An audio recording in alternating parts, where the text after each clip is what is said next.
Hello, welcome to Lovin Sheila, the podcast. Today we're going to talk about life transitions. Each transition in life requires a bit of reimagining and reinventing oneself. Transitioning stages from adulthood to actual adulting to marriage to parenthood to empty nesting to retirement. Each of these stages requires us to reinvent ourselves and reimagine ourselves and who we are. But the one constant is that we must have a strong sense of self and identity through it all. And here on Lovin Sheila, there's a strong emphasis on identity and self and awareness, self-awareness. And so we need to navigate these transitions with a strong sense of self and a strong sense of identity. Along the way, every transition, at least every transition that I've experienced, has come with a degree of fear and how am I going to do this thing? And so transitioning these stages gracefully requires effort and intention.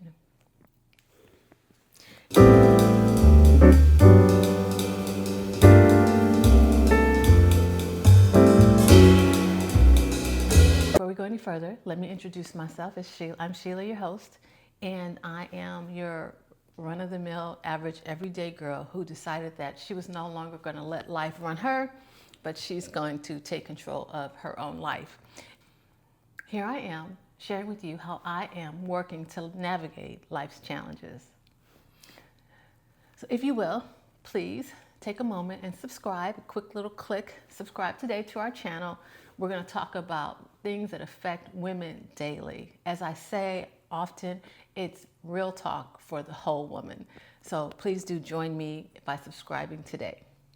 Here at Lovin Sheila, we always say our relationship with ourselves is the most important relationship that we have. We are strong on identity and self because knowing who you are provides the foundation for navigating and managing the transitions of life. One thing that should be steady and stable, should be our through line throughout this is a strong sense of self and identity. Even though we're evolving daily and we're reinventing ourselves and reimagining our life as it could or should be, at the same time there has to be some type of foundation of who we are that kind of serves as our North Star as to where we're going and how we're going to get there. Now, as I mentioned to you previously, I didn't always have a plan. It's kind of like that movie, we didn't land on Plymouth Rock landed on us. At a certain point in my life, I decided to take control and make sure that I was creating the life that I wanted. Instead of letting life live me, I realized that life is for the living and I needed to create it the way I wanted it to be. Not just because everyone was throwing different things at me and everyone had expectations that I would do this. I took a moment to decide, what do you want? And focus my attention on getting there. But like I said, it wasn't always that way. And I'm going to share a story. Well, recently I retired from my corporate position. Effective January 1st, I'm no longer employed. I work for me. To get to the point where I work for me, in hindsight, took a lot of preparation, but it wasn't always preparation. It really was pretty haphazard living, and I just by happenstance would fall upon something. I want to share my story with you, how I transitioned and navigated through my career to get to where I am today, graduating from high school without much of a plan. And my father reiterated that to me during my retirement celebration, how he said she had no plan. And I couldn't deny it because I didn't, because I was pretty much living life in the moment and not giving much. I gave thought to my future, but not much preparation for my future. And so there's a big difference between thinking and dreaming and actually preparing for what you're going to do.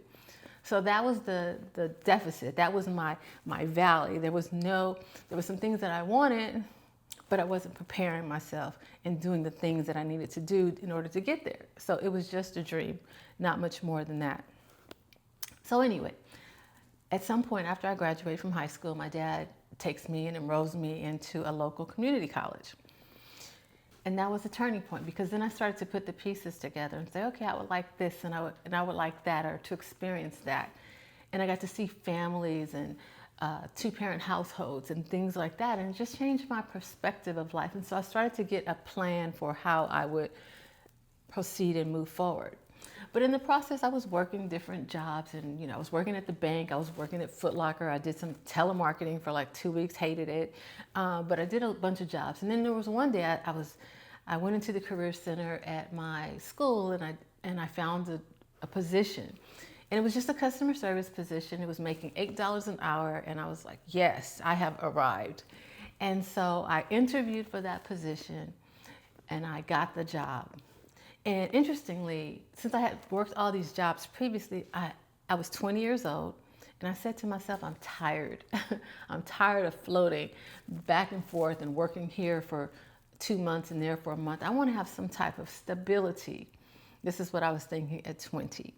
So I wanted some type of stability. So I started this position in customer service, working part-time while I went to school.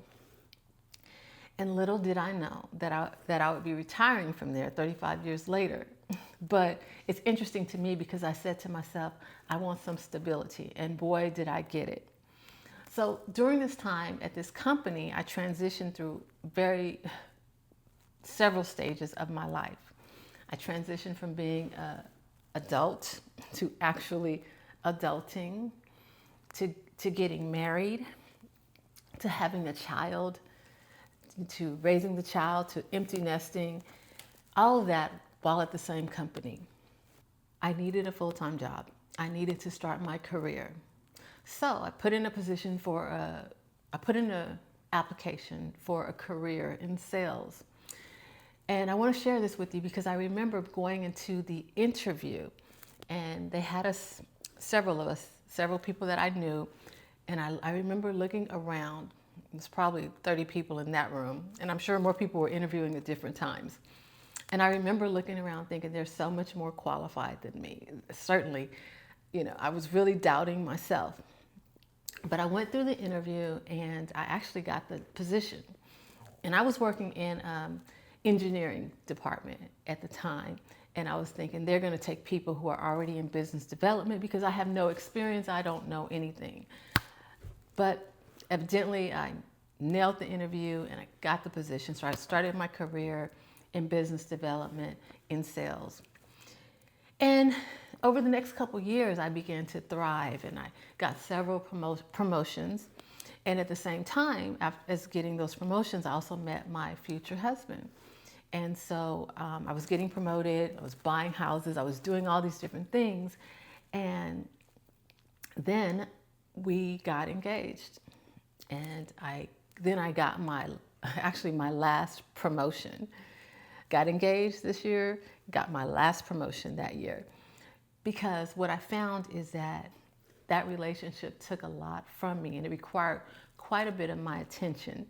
And I wanted to devote my attention to it and it may not have been in the most functional way, but I was transitioning, and I was trying to go about it eyes wide open. But a lot of these transitions, I was not prepared for it.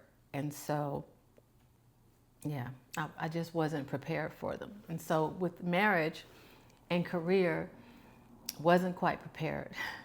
But I leaned into it because I wanted my marriage, and I wanted us to be happy, and I wanted to do everything that I could do to make sure we were happy and we were doing well. And we were, for the most part. A couple years into our marriage, we had our son. And if I wasn't already inundated with trying to make a marriage work, definitely becoming a mother was a turning point in my life. If it were a movie, that would be the climactic point, because from there, everything would change. Certainly, the highlight of my life was becoming a mom. So now not only is my career backseat, is my career a bit of a backseat? My marriage, it's at the forefront, but the most important thing to me really is becoming a mother and making sure that I raise him right, to try and transition. So now I'm transitioning, managing career, being a wife, and motherhood. And this transition, I'll say it, got the best of me because my career got what it required. My husband got what it required. My child got what he required. But I did not get what I required. So that transition and that managing didn't quite work the way I wanted it to. But well into our marriage, about 10 years into our marriage, now we have a successful business, doing well financially, and I'm really at a point where I don't want to work anymore. I don't want my career, but at the same time, my soul knows I need to hang on to that because, quite frankly, I did not trust my husband to take care of me without feeling like he controlled me or that he would manipulate me. So I felt like having that financial security was necessary to move forward. So I continued working, even though we didn't really need it.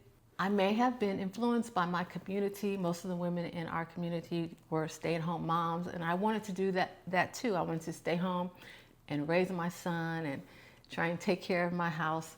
But something in my soul would not allow me to do that because I knew that for some reason I needed to maintain some financial freedom, because I guess it was in the back of my head. I didn't feel secure in our relationship, that it would last. Based on my experience, I knew that my ex would not use his financial power for good as it related to me. And so I worked and I made a good living. So what I'll say is the transitions during these times were all very blurry.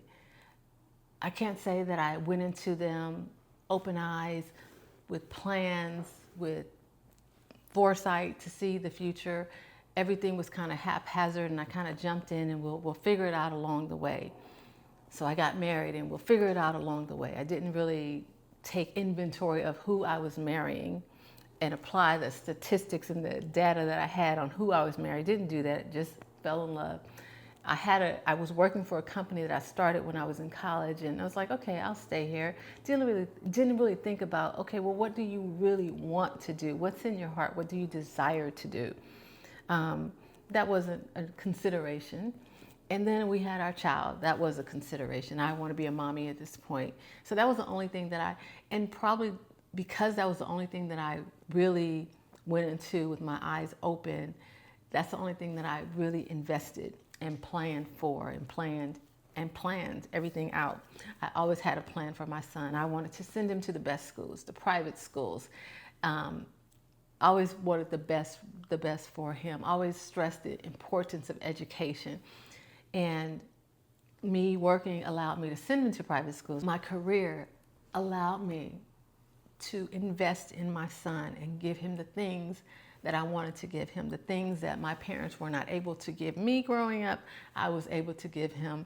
And even though I was working full time, and looking back in hindsight, I have a great appreciation for my career because it allowed me to be there for him through it all. Like there wasn't anything I missed. I can actually count on one finger what I missed, and I missed a baseball game.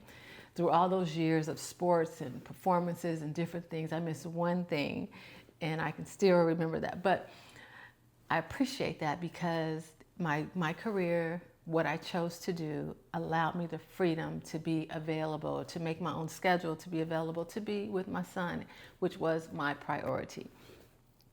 So I worked through us owning a business and doing well financially because I needed the security that I built, the security that me going to work every day, providing a pension for me, providing a college fund for my son. Though I didn't quite understand it, didn't know it, I just knew it needed to be done. Allowed me to transition to what I eventually had to transition to, and that is divorce. Getting a divorce, coming out of my divorce with nothing more than my pension and the proceeds from the sale of our house. The business that we had together, I didn't take any part of that. So it worked out well that I did so into my career and work that job and never quit. And so sometimes we don't know why we do the things that we do. Sometimes they're all adding up to where we're going.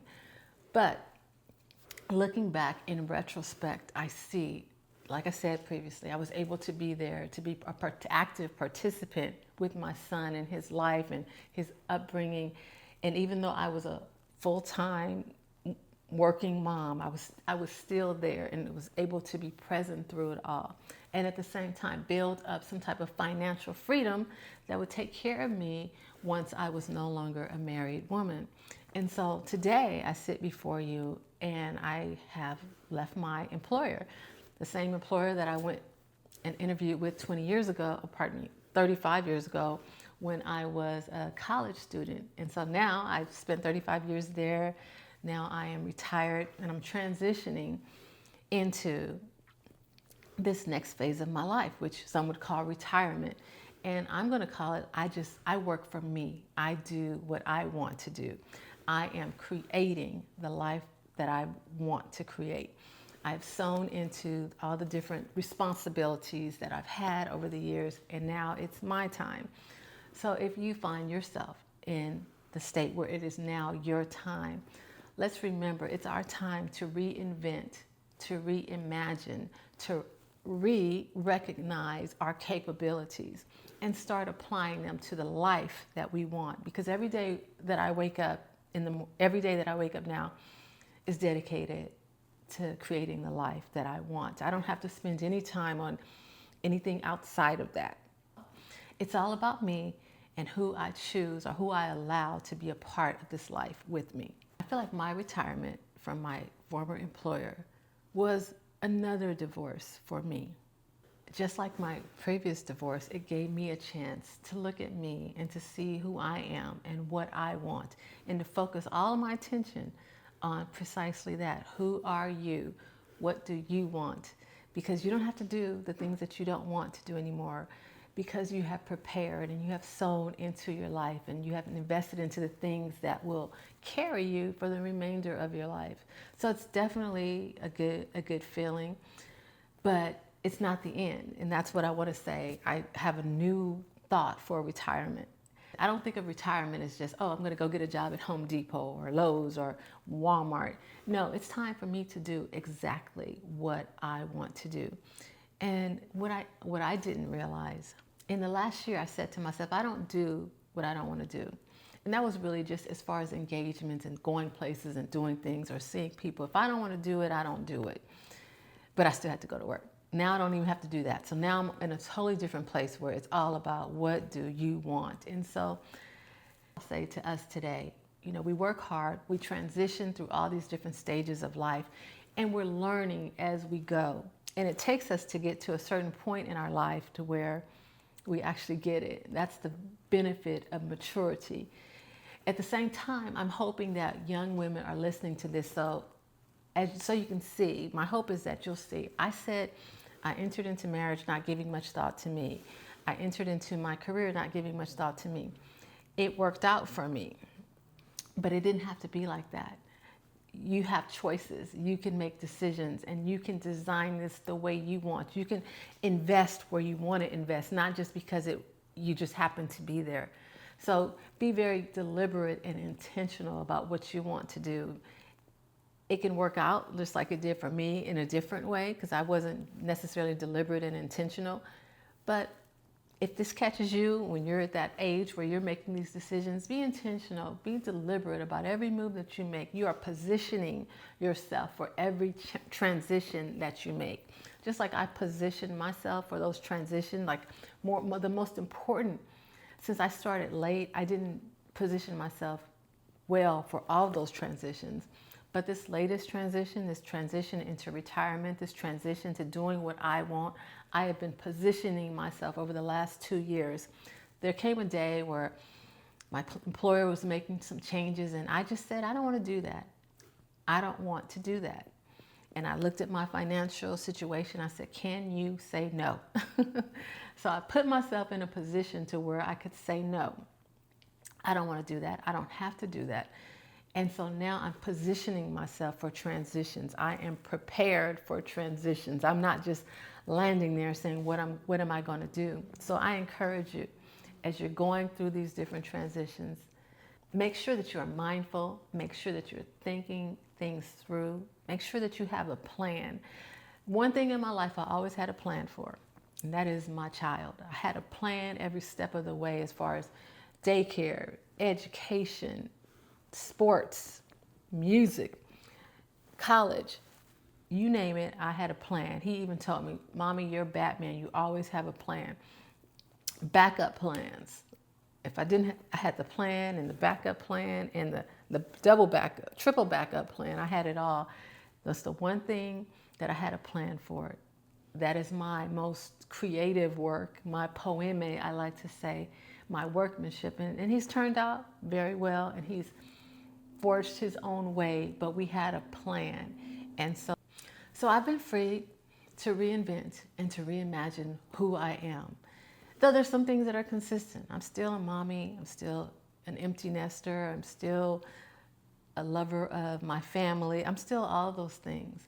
But I get to get deeper into who I am and what I want to do and reinvent myself. And I found myself leaning into more and more creative things that out of necessity, I didn't have time to be creative because I was very strategic in the things that I was doing. Once I got my groove, once I got my career, my husband, my child, I was strategic in making sure we made things happen. But now I'm free to be creative. So what I want to leave you with, what I learned about me, is that I had the tendency to make the best of every situation. I gave 100% to what I was doing, even though I didn't quite plan it out. I gave everything I had to be good at it, to focus, and to excel at it. And so that's one thing that I did. So always apply yourself, no matter what it is. If you're there, give your absolute best. Do your absolute best. Be the best representation of you. And that's one thing that I took into my career, into my marriage, into motherhood. And even as I transition into retirement, that's what I want to take into that. Give it all you got. Be the best representation of you. You know, you're not competing with anyone. The competition is with yourself. But be the best you, because when you're the best you and you look back, and you can always say, I did my best. I gave it all I had. And there's nothing that you can regret in doing that. And so that helps you transition. Just like in marriage, if I look back at my marriage and I said I gave it everything I had, absolutely everything I had, then I can look back at it without regret and know that I did just that. Gave it everything I had, and I'll transition into being a divorcee, knowing that I did my best, and there's nothing more I can do. So in anything you do, and even though that wasn't the best example, in anything you do, give it your all, give it 100%. Be your best be the best representative of who you are, because that's who we are. One thing I took throughout my career was, I'm not doing it for this company necessarily. I mean, I'm working for them, but I'm representing me, and so I'm going to do it with honesty and with integrity and with fairness, because that's who I am, and that's what they bought into. They bought into me, and so they bought into me to be their spokesperson, to be their representative. So I'm going to represent them, but I'm going to represent them my way, bringing my brand to the table. And my brand was being honest and sincere and open and real. The same thing that I bring to this podcast, being honest, sincere, open, and real. And so that's the through line. That's the thing that goes through all these relationships and experiences. And so take that with you wherever you go, and add some planning, add some preparation, because it's going to help you to transition gracefully into the next level. And I would be remiss if I said that in all these transitions, there's not some fear that comes along with it. And I hate that word. Not many things I hate, but I hate that word. But I actually know it's real, and it comes. And It comes in the form of sleepless nights, and I had about 2 of those before I made my decision for this latest transition. But when fear comes upon you, think of this. This is what I think of. Think of all the times before where you were afraid. Think of all the times before you were transitioning into something new and you didn't know what was going to happen. And remember how you made it through. Remember what got you through. For me, God has always been there for me and taken care of me and provided provision for the vision. And so what I applied to this latest transition is that He's going to continue to provide provision for the vision and lead me and guide me. And He's never forsaken me or left me, with my hands like this. So just remember, though fear may come, remember what got you through previously, because I've said this before, but it's the same thing that's going to get you through now. So hold on to that. Fear will come. You will get nervous. You will have anxiety, but keep moving forward. Don't let fear paralyze you. Keep moving forward. Stay focused on your North Star. Stay focused on what you want and what you need and who you are. And don't abandon it, and you will get where you're trying to go. You just have to believe.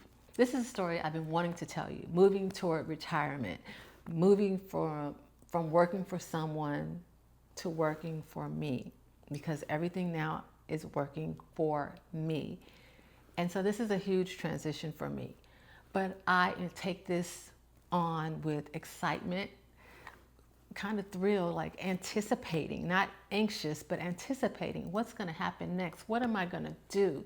And I've already started working on so many things, and the days just aren't long enough when you're working for yourself and you're working on something that you love. And people have always said this, I'm not new to this. I mean, I'm not the first to feel this way, but when you're working on something you love and something that you would do for free, there's just not enough hours in the day to get it done because you're focused on it. And so that's where I am. I'm excited about what I'm doing now. I said to myself the other day, I'm a writer. Like, who thought? Who would have thought I'd be a writer? But here I am today, and I can say, if someone asks me what I do for a living, I'm a writer. And I'm creating the life that I want. I remember going to the American Literature Museum in Chicago, and I was telling my son, I was like, this is so exciting. You are at an age where you can do whatever you want. How cool is this? And we were just going through the museum, and I was thinking, gosh, this is exciting. And now I realize maybe he was at an age, he was just starting college, where he could do whatever he wants. But guess what? We are too. Whatever age that is, you can do whatever you want if you focus, if you set your mind to it, if you purpose yourself to do it. So now I realize I am a writer, and I'm loving it, and I'm embracing it, and I encourage you to do the same. Set yourself up that you can transition gracefully from one thing to another, and that you have the provision for your vision, and move forward in creating the life that you want. And that's what I want to encourage you all today. Create it, the life you want, create it your way, and be happy, seek happiness, seek joy, and move forward. And that's what I'll leave you with today. I'm excited for the future. I'm excited to see what we're going to do here on the podcast. Oh, and this week we're going to talk to Dr. Lee Bachholm. He is the author and the creator of SaveTheMarriage.com. And he has ideas on how we can save our relationships so we don't have to transition from marriage to divorce. We can stay right there and save it and help it to prosper, because that's one thing that I do believe in. I believe in marriage, so let's see what we can do to save our marriages and have healthy relationships moving forward. So stay tuned for the next Lovin Sheila, where we'll be talking about saving the marriage and healthy relationships. And also, don't forget to like, subscribe, comment, and share. And I appreciate your comments, so keep them coming. And until we talk again, take care of yourself, and I will see you on the next Lovin Sheila.